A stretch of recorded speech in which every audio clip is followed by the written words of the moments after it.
Boa noite. Nossa alegria de recebê-lo aqui para o seminário via web. Ontem nós tivemos um problema técnico e a gente não conseguiu concretizá-lo. Então, cremos que hoje teremos resolvido as questões, mas nós temos enorme alegria de recebê-los para essa sequência de 8 seminários, cada um com duração de 25 a 30 minutos, e o último um pouco maior, para falar sobre a atualização da ergonomia no Brasil.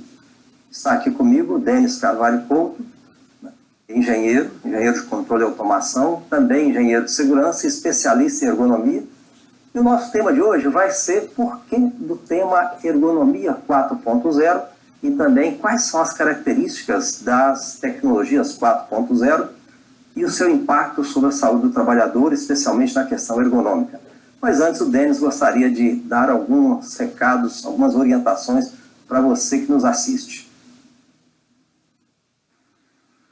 Bom, boa noite a todos. Novamente, pedimos desculpas pelos problemas técnicos de ontem, mas espero que hoje dê tudo certo.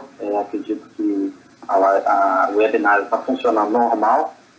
E explicar que ontem aconteceu que existe um certo delay entre a nossa transmissão e o que vocês recebem, e a live era para ser transmitida pelo YouTube simultaneamente, só que por algum motivo o YouTube começou a transmitir um ensaio que nós havíamos feito na parte da tarde, e algumas pessoas acharam que esse ensaio era a apresentação, mas não era a apresentação, era apenas um ensaio.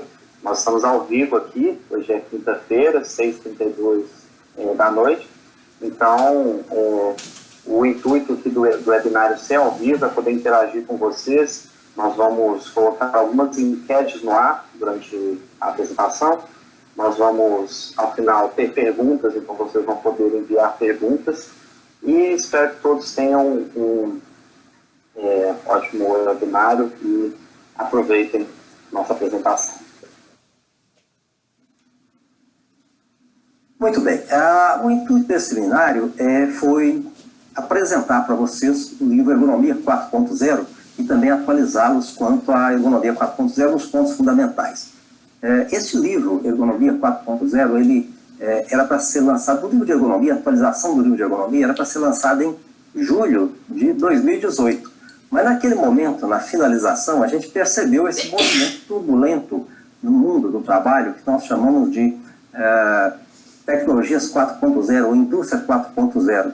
Então, naquele momento, a gente se recolheu, procuramos uma atualização a respeito do assunto, visitamos centros de tecnologia nos Estados Unidos, fomos ao Congresso Mundial de Ergonomia em Florença, onde o assunto foi relativamente bem debatido, visitamos empresas da nossa consultoria, que já tinham tecnologias 4.0, não para ensinar ergonomia, mas para poder ver o que eles estavam praticando. Também visitamos algumas outras empresas não clientes aqui no Brasil, e estudamos um bocado a respeito do assunto dentro do enfoque básico da ergonomia.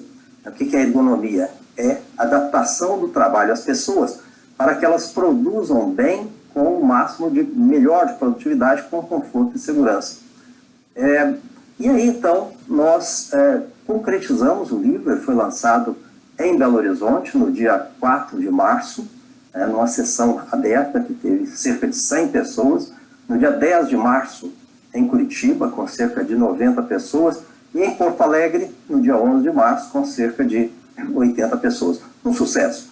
E diversos colegas do Brasil inteiro procuraram ver conosco a possibilidade de lançar nas devidas capitais. O pessoal de Recife fez contato, de João Pessoa, e havia até mesmo um projeto de apresentação do livro no Congresso da Associação Nacional de Medicina do Trabalho em Belém, mas que foi adiado por conta da epidemia de coronavírus. Então, o grande objetivo é apresentar para vocês o livro. E também o segundo grande objetivo, apresentar a atualização, falando de atualizações da ergonomia, que são importantes, que estão contidas no livro, e ao final a gente comenta a respeito disso. Antes de entrar no tema propriamente dito, a gente gostaria de se solidarizar com os nossos colegas, especialmente médicos do trabalho, enfermeiros do trabalho, técnicos de enfermagem, e pessoal de segurança que está aí trabalhando às voltas com a questão do coronavírus, especialmente no hospital, uma tarefa árdua em que você está arriscando a sua própria saúde física. Então, nossa solidariedade. E temos certeza que lá para setembro, quando essa epidemia passar, nós teremos então uma volta da normalidade, como fênix nós renasceremos aí das cinzas para um trabalho preventivo muito bom. O nosso web seminário de hoje, ele é dividido em duas partes bem claras. A primeira parte é por que do título Ergonomia 4.0? Que modelo é esse que Denis e eu construímos a respeito do assunto, né, que fala Ergonomia 4.0? O que é isso? E a segunda parte é falar das tecnologias 4.0 e qual que é o impacto sobre a saúde do trabalhador e como que é o impacto em ergonomia. O que nós deveríamos fazer no sentido de ter uma adequação ergonômica. Vamos então para a primeira parte, que seria o que é o modelo de ergonomia 4.0. Para a gente ver o que é isso, nós vamos então falar das fases do trabalho, tá? Essas fases do trabalho as empresas falam que seria basicamente primeira revolução industrial, segunda revolução industrial, terceira revolução industrial e quarta revolução industrial. Vejamos o que vem a ser isso. Nesse slide você pode perceber, né, as fases do processo produtivo. Primeira revolução industrial, 1780, a segunda revolução industrial, 1900. Tem aí no meio do caminho as linhas de produção e manufatura, ainda como parte da segunda revolução industrial.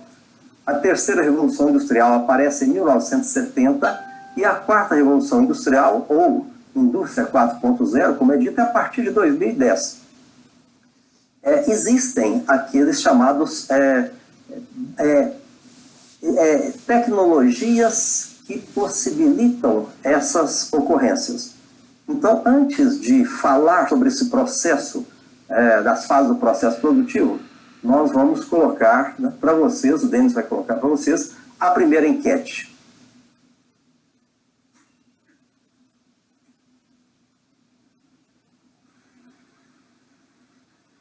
Muito bem. A primeira enquete que nós temos para vocês é essa aqui. Você acha que robótica, automação e exoesqueletos são consideradas tecnologias 4.0? Qual a sua opinião? Sim ou não? Você terá aí mais ou menos 5 a 7 minutos para responder essa questão. Vamos lá. Então vamos lá. A primeira revolução industrial, ela aparece em 1780 e ela foi desencadeada exatamente pela tecnologia que é o motor a vapor. O motor a vapor, nós vamos verificar que ele mudou tudo. A partir daí, especialmente na Inglaterra e depois na Alemanha, veio esse processo que é denominado Revolução Industrial, com fluxo migratório imenso das pessoas do meio rural para as cidades, e foi uma época de grande evolução, mas também de grandes problemas para a saúde do trabalhador, jornadas prolongadas, trabalho de menores no fundo de Minas, em condições insalubres, coisa que é muito bem conhecida. Na segunda revolução industrial, a tecnologia habilitadora foram duas. Foi a tecnologia do petróleo e foi a energia elétrica. E aconteceu em torno de 1900, mas houve um processo administrativo muito importante nessa época. Foi nessa época que se redescobre a administração. E existem 3 autores, né, Max Weber, né, e outros que o mais importante para a nossa ergonomia foi Frederico Winslow Taylor. Taylor era engenheiro mecânico nos Estados Unidos, morreu muito novo, 59 anos de idade, mas em 1915. Em 1911 ele lançou um livro que foi um sucesso, que ele resumiu que era a consultoria dele na época, consultoria de administração de processo produtivo. Observe o título do livro dele, né? Os princípios da administração científica. E quais eram os princípios? Taylor enumerava 4 fundamentalmente. Primeiro princípio, para todo trabalho você faz uma ART-POP, análise racional do trabalho com procedimento operacional padrão. Segundo princípio de Taylor, quem vai fazer isso? Tem que ser um técnico, um engenheiro. Terceiro princípio de Taylor, adaptação do homem ao trabalho. Observe, ao contrário da ergonomia. Adaptação do homem ao trabalho. Então, nesse caso, se fosse necessário um trabalho que exigisse muita força, ele ia recrutar um homem forte, né? Isso de preferência na faixa etária de 20 a 30 anos. Se fosse um trabalho a ser feito no alto, um indivíduo alto. Se fosse um trabalho embaixo, uma pessoa baixa. E assim por diante. E o quarto princípio de Taylor, pagamento diferenciado de produtividade. Não tem sentido, segundo Taylor, que as pessoas produzam diferentemente e ganhem igual. Quem produz mais tem que ganhar mais. Então, esses princípios foram muito fortes, foram resultado de muito sucesso da consultoria de Taylor. No rastro de Taylor veio o movimento de tempos e métodos, e que era basicamente, atenção, observe bem, o contrário da ergonomia, porque a ergonomia pressupõe exatamente o contrário, a adaptação do trabalho às pessoas, visando a melhor produtividade, porém com conforto e segurança. Nessas duas épocas, primeira revolução industrial e segunda revolução industrial, então nós tivemos aí esse movimento, né? E nessa época, a primeira revolução industrial, nós poderíamos perguntar, ergonomia, o que é isso? Claro, não se imaginava isso de forma nenhuma. Na segunda revolução industrial, começa em 1900, é o modelo que nós designamos questões de ergonomia 1.0, que vem então as lombalgias, as dores nas costas, pessoas fazendo esforços muito intensos, tá? Então certamente tendo hérnia de disco, etc. Esforços intensos com braços, trabalho sentado, né, que já era uma realidade, muita datilografia, etc.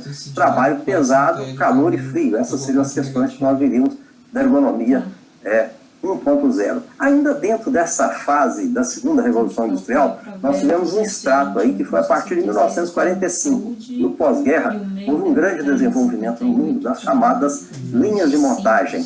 E nesse caso, o grande nome foi Ford. E Ford, com seus princípios de colocar linhas em que as pessoas trabalhavam fixas, repetindo o mesmo padrão de movimento centenas, milhares de vezes ao longo da jornada. E aí começou a aparecer, então, a chamada a epidemia de Leyard-Dort, lesões por esforços repetitivos, distúrbios ossomusculares relacionados ao trabalho. Então, nós, nesse modelo da ergonomia 4.0, nós identificamos essa fase como a fase da ergonomia 2.0, que trata da organização do trabalho, com horas extras, as dobras de pulo, aceleração da velocidade da esteira. Quem não se lembra do filme de Charlie Chaplin, Tempos Modernos, 1936, com cenas hilariantes, somente a primeira vez que a gente vê, depois a gente vê que é uma tristeza. Né? Então, questões importantes que vinham sobre o trabalhador, mas coincidindo com grandes resultados financeiros, inclusive com barateamento do preço dos produtos, com a ascensão social da classe trabalhadora. Esse modelo dura até 1970. Em 1970, nós tivemos a terceira revolução industrial. E qual que foi a tecnologia balizadora fundamental para ela? Foi o computador. E, nesse caso, agora, a gente chama de revolução. Você tem que entender o que é uma revolução no processo produtivo. Tudo que era anterior é abandonado e passa a se trabalhar de uma nova forma, nesse caso, balizado pelas tecnologias de computador, como máquinas CNC, comando numérico computadorizado, né? Sistemas SDCD, sistema de controle digital de processo. Então, toda uma mudança que aconteceu, e nesse caso, no nosso modelo, é a fase da ergonomia 3.0. Nós temos aí na tela, que você pode ver, né, no slide, o impacto da microeletrônica, muito tempo trabalhando com o computador, o impacto da robótica e da automação, observa os robôs fazendo manipulação de peças pesadas, automação de processos, e aparece aí, nessa ocasião, aparecem três questões importantes da ergonomia moderna. Moderna, terceira revolução industrial, ergonomia 3.0. A ergonomia cognitiva, que é o quê? A pessoa tem que acertar, o trabalhador tem que acertar, não pode errar. Então tem que existir regras importantes para esse acerto. Vai ter um mini seminário a respeito desse tema, ergonomia cognitiva, nos próximos dias. Né? Técnicas gerenciais de alta produtividade, as técnicas levadas ao extremo para que a pessoa, então, fizesse com o máximo de produtividade. Aliás, Denis, vamos encerrar a enquete nesse ponto aí. Né? Ok, enquete encerrada, daqui a pouco a gente vai ver o resultado, e vamos ver que temos ainda, nessa ocasião, a existência dos chamados fatores psicossociais, porque muito estresse, muito trabalho, muita carga de trabalho, então vem agora a questão dos fatores psicossociais de carga mental e sobrecarga mental. Também nos nossos seminários nós vamos ter uma sessão relacionada a fatores psicossociais. E vem, então, a partir de 2010, a chamada quarta revolução industrial. E essa quarta revolução industrial, ela tem alguma base tecnológica, balizando isso, né, 9 tecnologias. Nós vamos abordar na segunda metade da nossa fala.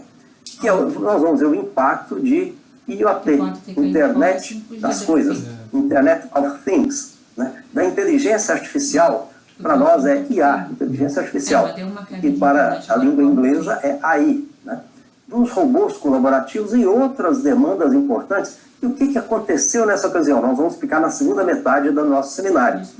que foi um conjunto de inventos de tecnologias que foram sendo juntadas e que, de repente, a partir de 2010, se concretizou esse num modelo tão importante de mudar a vida das empresas nos processos produtivos, que foi chamado, então, pelos autores de Quarta Revolução Industrial. Quarta Revolução Industrial começou na Alemanha, né, mas também se espalhou rapidamente pelos Estados Unidos. A China tem o seu modelo de Quarta Revolução Industrial. Então, para nós da ergonomia, nós vamos dizer que agora nós temos uma nova demanda. E essa demanda é que nós chamamos de ergonomia 4.0. Nós vamos ver o impacto da internet das coisas, o impacto da inteligência artificial, o impacto dos robôs colaborativos. Observe, robôs colaborativos, não robôs enjaulados, e outras demandas importantes. Então, esse foi o modelo. Né? Então, você vai verificar que no livro Ergonomia 4.0, o fio condutor do livro é a história do trabalho. Os primeiros capítulos são relacionados às questões primeiras, de lombalgias, esforços intensos e assim por diante. Depois nós vamos para a parte da microeletrônica, vamos falar da ergonomia cognitiva, das técnicas gerenciais de alta produtividade e vamos evoluindo no livro, mais ao final dele, explicando o que são essas tecnologias 4.0 e vendo qual é o impacto, o que nós devemos fazer em ergonomia a respeito disso. Está na hora, então, da gente ver o resultado da primeira enquete, Denis. Mas antes deu problema lá embaixo. Bom, vamos lá. 78% das pessoas responderam que sim, robótica, automação e exoesqueletos são consideradas tecnologias 4.0. Olha só, então, a maioria errou aí, Denis. A maioria errou. Então, automação, gente, é coisa da época da terceira revolução industrial. Robôs, especialmente os robôs enjaulados, da terceira revolução industrial. E exoesqueletos, que são, assim, estão bem na moda, especialmente indústria automobilística e outras, né? São ferramentas interessantes, úteis, especialmente para esforços estáticos, mas são baseados em dispositivos mecânicos, não são exatamente tecnologia 4.0. Ok? Vamos para a segunda parte da nossa palestra, que é falar sobre tecnologias 4.0 e qual que é o impacto disso em ergonomia. Nesse slide você observa aquilo que é conceitual de internet, né? Quais seriam as 9 tecnologias que nós chamamos habilitadoras da indústria 4.0, dos processos tecnológicos 4.0. Aí na posição de meio-dia está robôs colaborativos, né? Na posição de 1h da tarde, né? 13 horas, simulações, de 3 horas da tarde, de 3 horas, integração de sistemas e máquinas, depois lá pelas 4, IoT, Internet das Coisas, lá pelas 5, cibersegurança, lá pelas 7, cloud, né? Que seria armazenamento na nuvem, depois nós temos lá pelo 8, impressões 3D, depois nós temos lá pelas 9, realidade aumentada, e lá pelas 10h30, 11 horas, tem Big Data Analytics, que seria o quê? Inteligência artificial cognitiva. Então são 9 tecnologias que habilitaram essa mudança que as empresas estão fazendo de uma forma assustadora. Nesse próximo slide, você vai verificar que nós fizemos então a verificação do que é fácil e do que é difícil. Observe que em azul são aquelas fáceis. Em alaranjado, nós temos aquelas que são de média dificuldade. Em amarelo, aquela que efetivamente é a mais difícil. Vamos comentar um pouquinho. Fácil, integração de sistemas e máquinas, hoje nós temos tecnologia fácil para isso. Internet das coisas, hoje é extremamente fácil. Sensores para a internet das coisas são muito baratos hoje em dia. Você tem que ter uma boa internet. Se você eventualmente não está me enxergando bem aí onde você está, nesse recanto do Brasil, é porque a internet aqui não está grandes coisas. Saiba disso. Então, para que a internet, ou lá, ou aí, né? Aqui em Belo Horizonte, ou aí. Né? Então, a internet das coisas é um ponto assim, fundamental para que ela funcione, é que a internet esteja funcionando bem. Cibersegurança não tem muito de novo, não. Os nossos bancos aqui no Brasil são muito bons em relação a isso. E aí eles trabalham exatamente nisso para poder prevenir fraude, prevenir hackers nas contas dos clientes, etc. Mas, assim, é um ponto fundamental dessas tecnologias habilitadoras. E depois nós temos cloud, armazenamento na nuvem. Observe que o armazenamento nas nuvens modificou uma revolução total em relação à microeletrônica. Isso é importante que se diga. Isso só é possível, essa videoconferência aqui, por causa de armazenamento nas nuvens. Na média dificuldade, nós temos os chamados robôs colaborativos. Não é tão simples. Nas simulações também não é tão simples. E a impressão 3D, ela é uma evolução importante das máquinas CNC. Só que tem muito mais tecnologia envolvida aí. Então não é tão simples. E a realidade aumentada também não é tão simples. Especialmente para poder resolver alguns pontos fundamentais que a gente vai verificar, vou explicar um pouquinho. E na dificuldade que está em amarelo, inteligência artificial cognitiva. Na realidade seria o quê? É que a inteligência artificial, as pessoas ficam sem saber direito o que é inteligência artificial, e às vezes a gente imagina que inteligência artificial é robô. Não, aquele robôzinho lá do R2-D2, lá como é que chama isso? Guerra nas Estrelas, né? Star Wars, né? Não é aquilo que é inteligência artificial. Eu posso ter nesse meu computador, que eu estou transmitindo essa palestra com algum notebook de boa qualidade, eu posso ter inteligência artificial.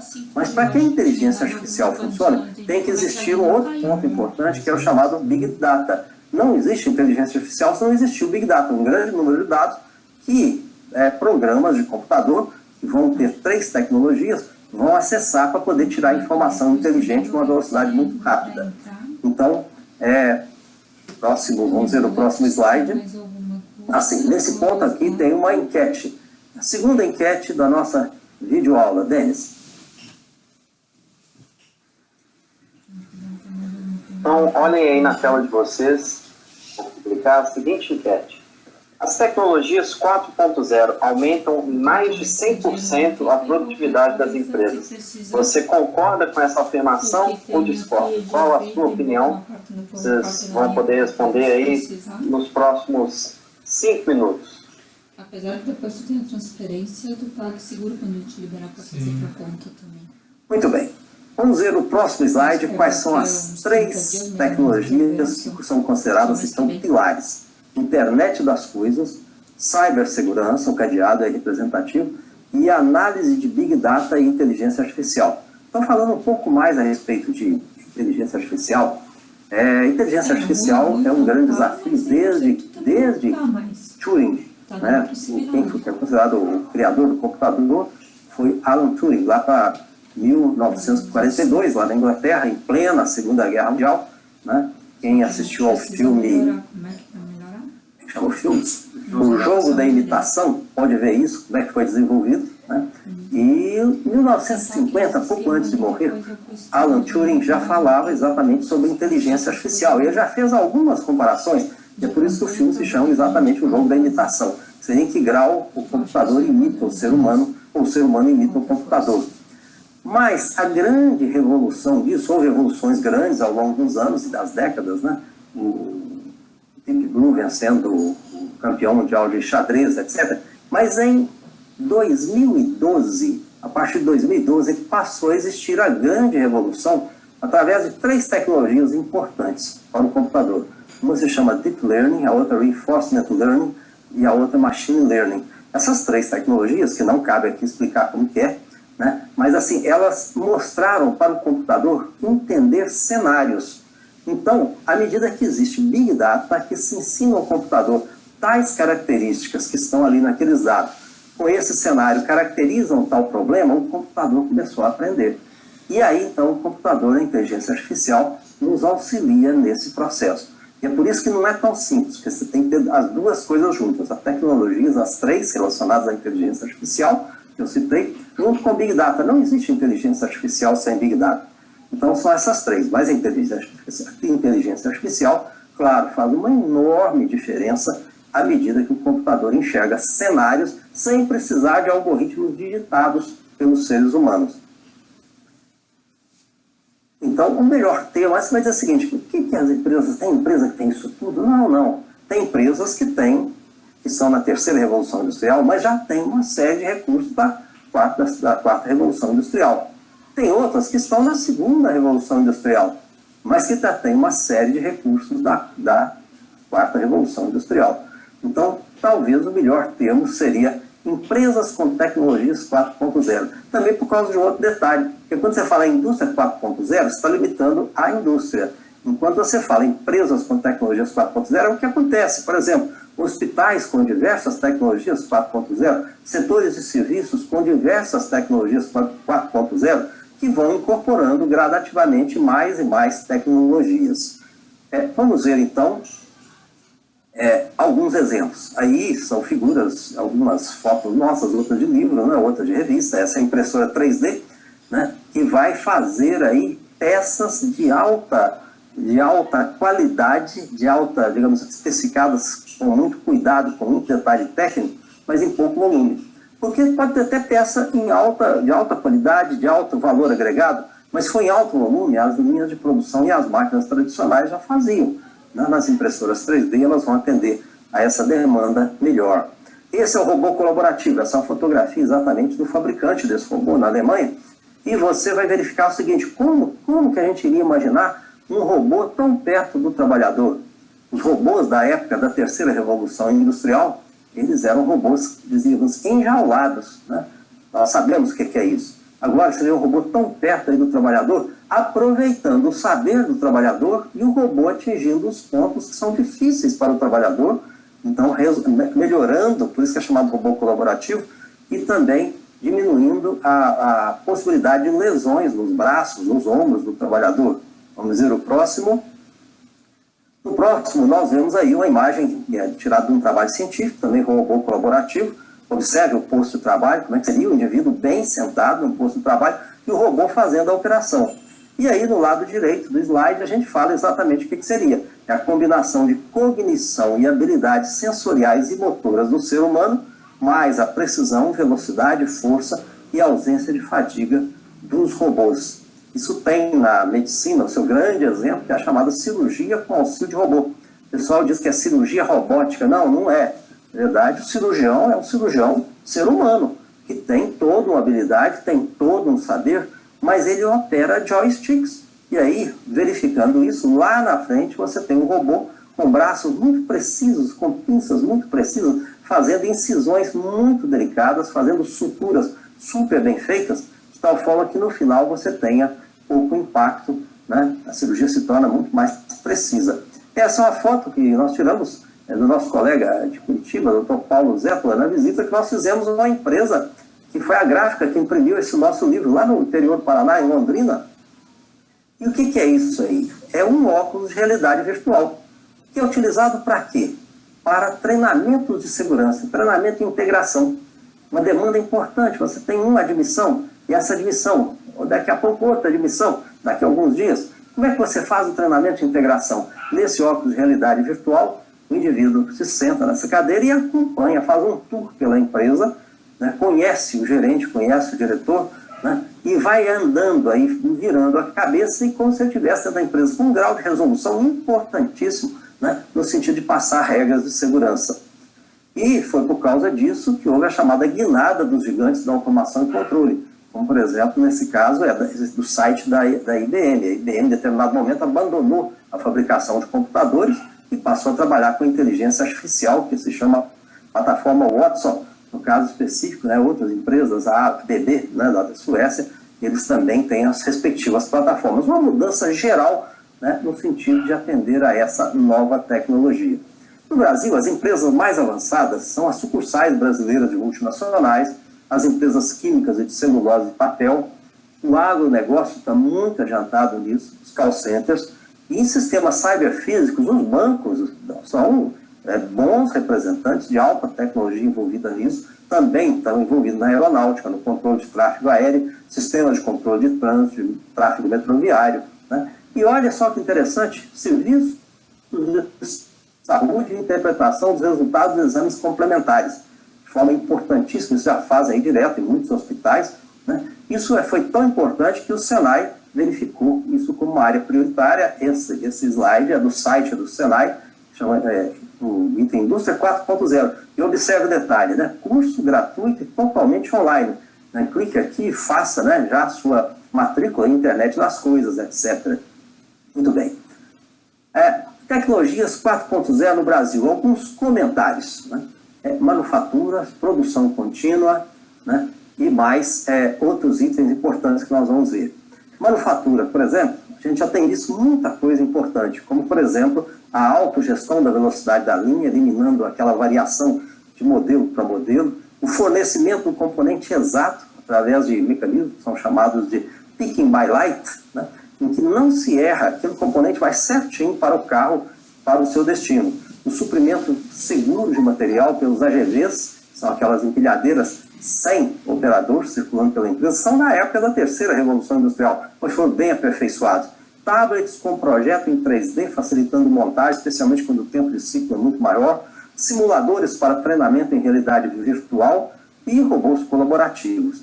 Na produção contínua, por exemplo, fábrica de celulose, né, de papel, celulose especialmente, né, petroquímica, está muito adiantado, né, especialmente com sistemas inteligentes que vão monitorar o processo para poder evitar paradas operacionais que podem dar muito prejuízo para a empresa ou podem trazer muitos problemas para o indivíduo em termos de fazer coisas, dificuldades, né? Dados do processo em smartphones, o supervisor, o técnico vai para a área, todo o processo está ali na mão dele no smartphone, porque é transmitido da sala de controle por internet das coisas para o smartphone dele.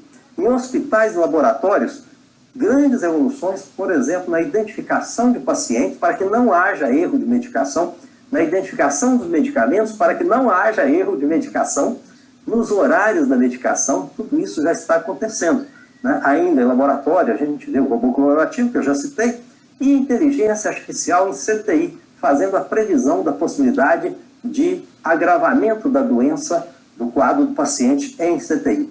No diagnóstico por imagem, então, nem se fala. Tem uma série de evoluções, e ao ponto do Journal of American Medical Association de 2016 falar da necessidade de médicos, né, radiologistas e patologistas mudarem a sua forma de atuação.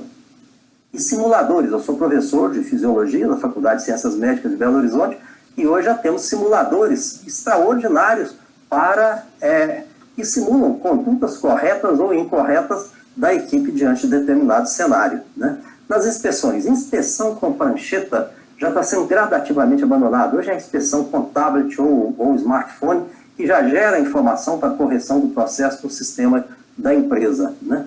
E aí a gente poderia dizer que a gente tem aí o nosso sonho em serviço de medicina do trabalho, tem 6 pontos importantes em relação a essas tecnologias 4.0, que seria o primeiro deles, seria o estudo de morbidade feito por inteligência artificial, ou seja, vai se alimentando os dados lá do cada trabalhador e já gera um panorama de morbidade daquela realidade dos trabalhadores, que vai facilitar muito o exame médico da revisão periódica, exatamente para que seja centrado naquilo que o trabalhador esteja apresentando ou naquele perfil epidemiológico.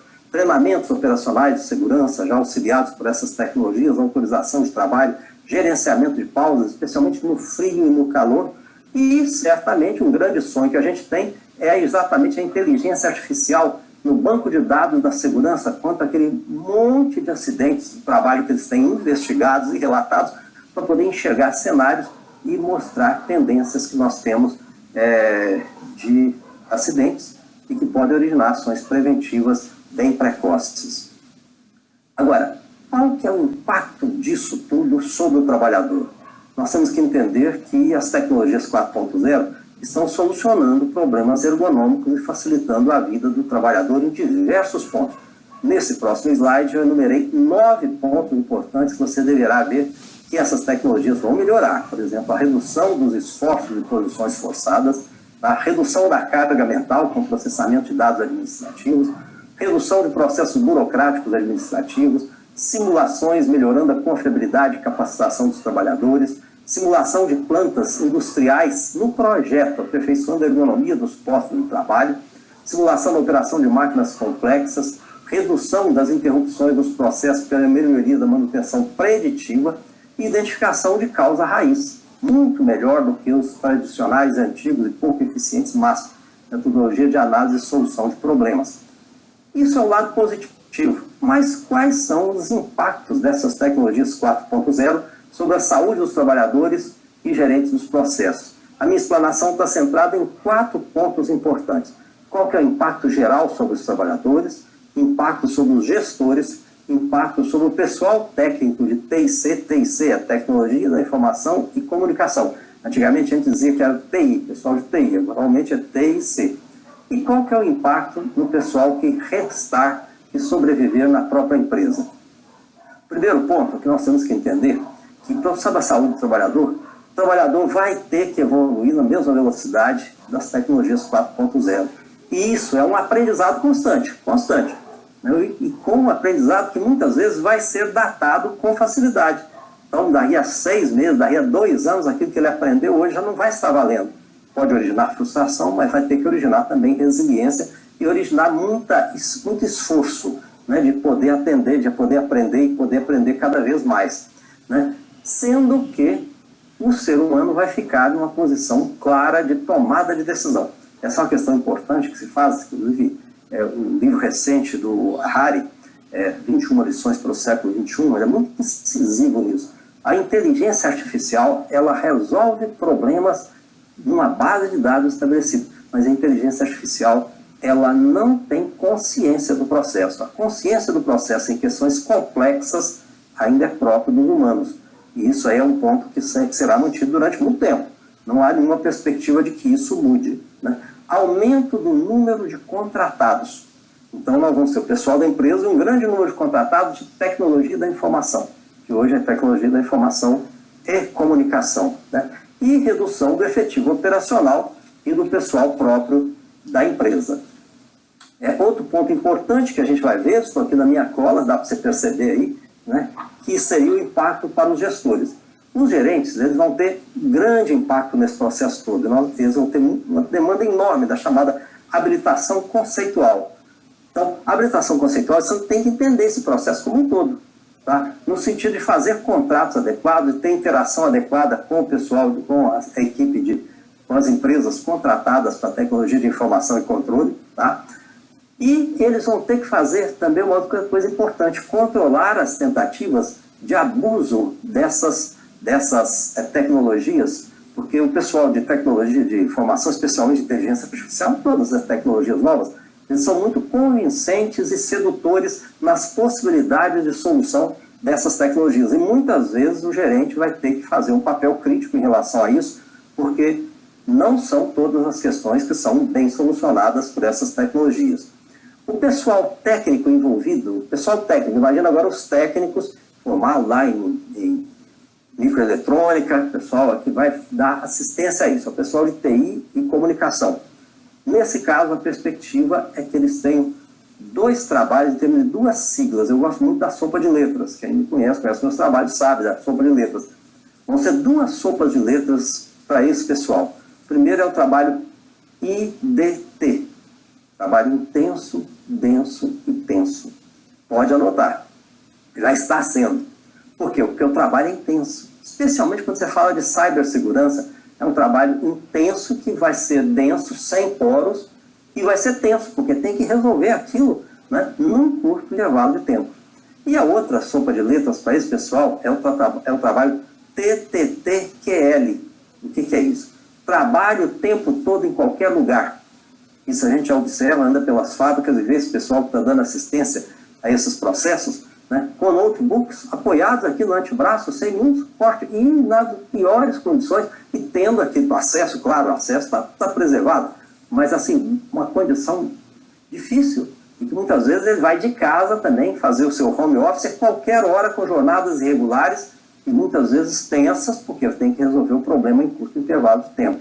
Uma enorme dependência da internet, né? Então jornadas de trabalhos irregulares e disponibilidade para atender a emergências em qualquer dos pilares.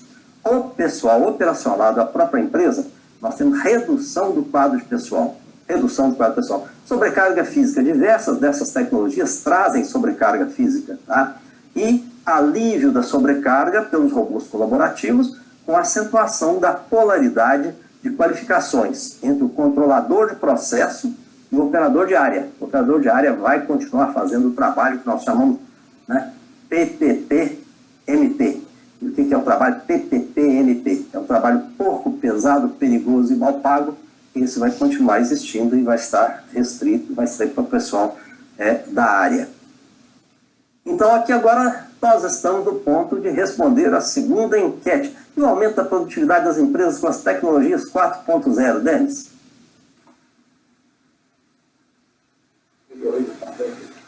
Bom, foi bem equilibrado, na verdade. 50% da nossa audiência respondeu que discorda que as tecnologias 4.0 aumentam em mais de 100% a produtividade das empresas e por algum motivo a plataforma coloca a outra como 49%, mas só tem duas opções, então está equilibrado, é 50%. Atenção, vamos ver o resultado? Próximo slide.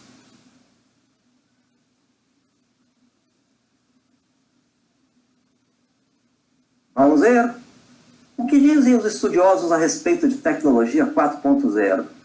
Qual que é o ganho de produtividade dela? Redução nas despesas de manutenção entre 10% e 40%, especialmente pelas intervenções mais precoces.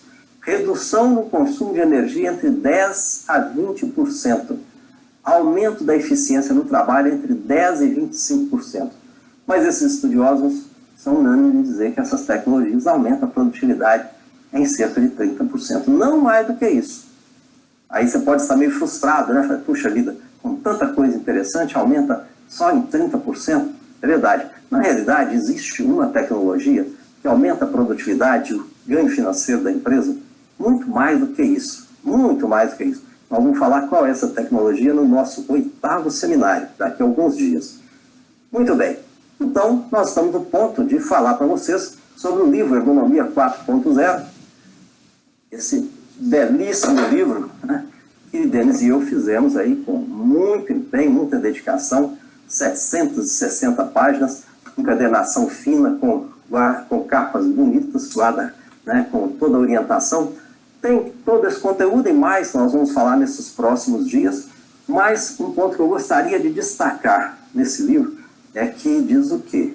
2 pontos, aliás, Ergonomia 4.0, dos conceitos básicos à 4ª Revolução Industrial. Então ele aborda tanto as questões tradicionais da ergonomia, lombalgia, lordose, carga de trabalho físico, posturas inadequadas, como também aborda essas questões de tecnologias 4.0. Mas, um outro ponto que eu gostaria de destacar, que está escrito aqui, o livro do profissional de ergonomia. Ele se destina a ser um bom guia de referência para você que pratica ergonomia profissionalmente. E nesse caso, nós reservamos 3 capítulos para o profissional de ergonomia. Que seria o quê? Capítulo Análise Ergonômica, são os 3 últimos capítulos. Análise Ergonômica, e na análise ergonômica tem tutorial, tem um tutorial de análise ergonômica de posto de trabalho na fábrica industrial, um tutorial de análise ergonômica em escritório. O outro capítulo importante é classificação do risco ergonômico, que é um ponto crucial. Se você disser que uma determinada situação tem risco ergonômico e ela não tiver, tem consequências. Se você disser que ela não tem risco ergonômico e houver risco ergonômico, há consequências. Então o livro ensina detalhadamente como fazer isso, mas é o papel de um especialista em ergonomia. E o último capítulo é como instituir o PGR da ergonomia. O PGR veio agora na revisão da norma regulamentadora número 1, saiu em 10 de março, que criou o PGR, Programa de Gestão de Riscos. GRO, Gestão de Riscos Ocupacionais. Você já leu sobre isso, já sabe sobre isso. Como fazer isso na ergonomia? É o último capítulo desse livro. Então, um livro que a gente escreveu com muito orgulho, com muita dedicação, que ficou realmente muito bom. Vamos ver algumas perguntas, Denis? Bom, só aumentar aqui. Pode ser assim. Peço que quem queira fazer alguma pergunta, clique aí do lado da tela, tem uma opção aqui de chat mode, você muda para Q&A mode, é um modo de perguntas, porque aí a pergunta fica destacada, fica mais fácil de encontrar. Eu vou começar com uma pergunta, na verdade foi feita no Instagram, a pergunta do Marcos Arruda. Doutor Hudson, após esta crise, as grandes empresas irão aumentar o investimento em automação, não ficando tão refém da mão de obra como estão agora? Olha, a automação, agora a automação, ela fica muitos fatores. Então, a terceira revolução industrial, o computador, teve uma base científica de alta computador, tem espalhado com muita facilidade para o processamento da informação. Mas a automação do processo em si, é que fazer toda uma avaliação de grau que isso vale a pena, inclusive com o tamanho, né, do seu lote que você tem que vender. Então, ela não é uma decisão que vem pós-coronavírus, ela é uma decisão que vem com outros aspectos, mesmo porque coronavírus, como esse caso nós sabemos, não poupa nível hierárquico. Então, eu não creio que o motivo de automação pós-coronavírus seja o coronavírus. Bom, o Rony Antônio de Azevedo perguntou: professor Hudson, quais as perspectivas e oportunidades de trabalho em ergonomia no Brasil? Vejo essa área com muitas restrições, pois as empresas não investem para atender à legislação de segurança do trabalho. A sua pergunta, Rony, ela realmente é de fato, mas isso não é apenas a questão relacionada à ergonomia, não. É a questão de saúde e segurança do trabalho. Ela envolve uma questão assim, de valor do empresário, nós sabemos. Nós temos empresas assim, altamente interessadas nessa questão, empresas que já descobriram que trabalhador sadio rende muito mais, trabalhador produtivo tem muito mais engajamento, né, na empresa do que o trabalhador que está com má produtividade devido à ergonomia. Mas se você me perguntar assim, como fazer, eu diria que existem dois caminhos. Primeiro, esquecendo o lado de governo, né, seria o caminho, primeiro, de convencimento. Nós podemos fazer isso bem, especialmente nós que somos da saúde, né? A gente consegue fazer isso com uma certa facilidade com o empresário, quando a gente está dentro da empresa. E o segundo caminho é a definição do chamado ganho financeiro com a ergonomia. A ergonomia, ela proporciona ganhos financeiros assim, bastante importantes. Tá? Então, seria esse outro caminho. O terceiro é aproveitando a oportunidade. E essa oportunidade saiu agora em 10 de março, no PGR. E o PGR, ele diz o quê? Ele não coloca a forma de se fazer, mas coloca que a empresa tem que mapear o seu risco, seja químico, seja biológico, seja geral, risco de acidentes, inclusive ergonômico, e ter plano de ação em relação a isso. Foi uma mudança radical que aconteceu no Brasil, né, a partir de 10 de março. Então, aproveitar essa oportunidade, né, certamente ninguém vai fazer nada antes de setembro, nós estamos cansados de saber, por causa da atenção hoje é muito mais de subsistência e outras questões. Mas a partir de setembro, eu diria então, repetindo, né, pegue a oportunidade do convencimento, né, as pessoas são sensíveis à questão de saúde do trabalhador. Segundo, pegue os ganhos financeiros que a ergonomia pode proporcionar. E terceiro, leia a nova norma regulamentadora 1 e faça o PGR da ergonomia.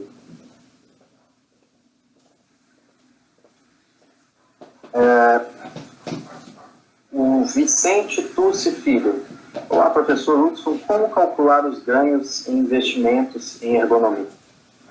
Vicente, é o seguinte, você tem 4 linhas para poder trabalhar em relação a ganhos financeiros. A primeira linha é mostrando que o trabalhador em boa condição ergonômica ele produz muito mais. O segundo é mostrando a redução das perdas pela falta da ergonomia. O terceiro é mostrando a redução dos passivos pela falta da ergonomia. E o quarto é mostrando que soluções de máquinas já ultrapassadas que podem dar uma muito melhor produtividade para a empresa também originam, né, melhoria da condição ergonômica. Então, cabe demonstrar, agora, não perca a oportunidade. Cada melhoria ergonômica que você fizer na empresa, por menor que seja, Vicente, faça a demonstração de ganhos financeiros mínimos e mostre isso para o empresário. Em determinado momento, o empresário vai virar e falar assim: poxa, esse negócio aí está contribuindo para o meu lucro, tá? Então, são 4 linhas. Repetir, primeiro. Aliás, são 5. Primeiro, demonstração de ganhos financeiros em cada melhoria. Segundo, demonstração de como o trabalhador passou a produzir mais depois da melhoria ergonômica. Terceiro, mostrando como que a ergonomia está reduzindo perdas, um monte de perdas, a principal delas é absenteísmo, tá, por baixa condição ergonômica. Quarto, como que a ergonomia reduz passivos. A ergonomia reduz muitos passivos trabalhistas na empresa, processos de reparação financeira pelo dano. E quinto, mostrando como que uma melhoria de tecnologia faz a empresa ganhar mais dinheiro e reduz o problema de ergonomia do trabalhador.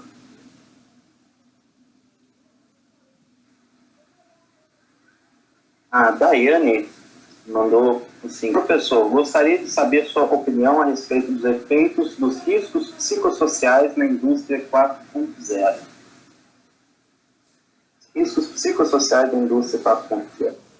Ô, Daiane, é o seguinte, eles são semelhantes às da 3.0, tá? Mas assim, se você me permite, eu vou responder assim, nós vamos ter uma sessão de 20 a 30 minutos num dos próximos dias, exatamente sobre isso, né? Mas vou dizer o seguinte, quando eu falei especialmente para o pessoal de tecnologia da informação e comunicação, eles estarão bastante sujeitos, por causa daqueles 2 itens da sopa de letras que eu disse. O primeiro é o trabalho intenso, denso e tenso. Observe bem, trabalho pode ser intenso, pode ser denso, mas não pode ser tenso. Se você superpor intenso, denso e tenso, as pessoas viram. Segundo, é a questão do trabalho TTTQL, trabalho o tempo todo em qualquer lugar, aqueles ritmos forçados, trabalho irregular. Então, isso é um ponto importante que tem que ser considerado. Atenção quanto a uma questão chamada carga mental e sobrecarga mental. Carga mental é bom, né? Sobrecarga mental pode descompensar a pessoa. Nós vamos ter, né, uma videoconferência a respeito disso, mas me permita, né, dizer o seguinte, neste livro você vai encontrar isso muito bem explicado, inclusive o que fazer em termos de processo gerencial das questões psicossociais.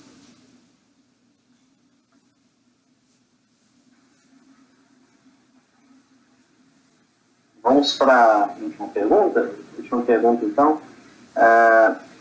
Uma pergunta aqui interessante.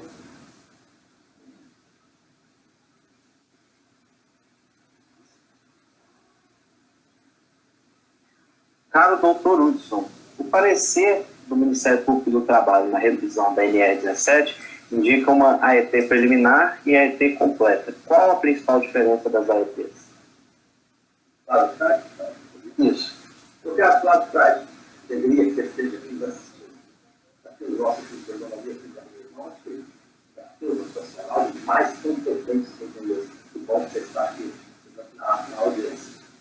Claro, é o seguinte, a análise passa a ser, existe sempre aquilo que nós chamamos assim de ergonomia de itens fundamentais. O que seria ergonomia de itens fundamentais? A gente chama de ergonomia, de análise econômica, de pontos macro. Quando você anda pela empresa, você vai verificar a postura das pessoas. Elas estão na posição vertical, ok? Estão na altura correta do posto de trabalho. Aí você vai verificar manuseio de cargas. Elas estão tendo que fazer manuseio de cargas forçadas, cargas, por exemplo, que vão mais do que 20 quilos, etc. Tá?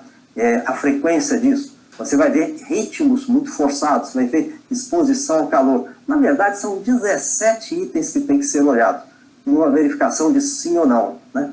Os 17 itens são a intensidade da repetitividade, tá? A intensidade da força com as mãos, a intensidade dos desvios posturais, a intensidade do esforço estático, da carga mental aparente, né, relativamente visível, a movimentação de peso, o dispêndio energético da tarefa, o calor, o frio, né, vibração manual, vibração de corpo inteiro, né, e mais questões como, por exemplo, aerodispersóides, e mais alguns, são 17. Eles são todos citados no livro Ergonomia 4.0. Quando você olha esses 17 itens, você vai dizer o seguinte, esse trabalho aqui, essa numa análise preliminar, ele passa ou não passa, ok? Então você tem esse critério. Mas assim, fundamentalmente é uma coisa que nós de ergonomia temos que começar a perceber a necessidade da gente ser mais objetivo nessas análises, tá? Desses 17 itens que eu citei aqui, que você pode encontrar no livro, bem detalhado, especialmente no método Thornton. Obrigado pela pergunta. Só o pessoal não escutou o que você falou no início sobre o Flávio Frade. Frade? Né? Ah, tá. O Flávio, ele é terapeuta ocupacional aqui de Belo Horizonte. O Flávio fez o nosso curso de ergonomia e é um dos profissionais assim, de terapia ocupacional mais brilhantes que eu conheço. Faz um trabalho belíssimo em reabilitação de pessoas que já tenham tido hérnia de disco, outras lombalgias graves, né? E que é um trabalho que ele compara o estado da pessoa, como que ela está, com a exigência do trabalho, voltando àqueles conceitos antigos e muito positivos de profissionografia, só que com enfoque em ergonomia. Muito bem. Amanhã nós vamos continuar. Denis, fale sobre a palestra de amanhã. Pessoal.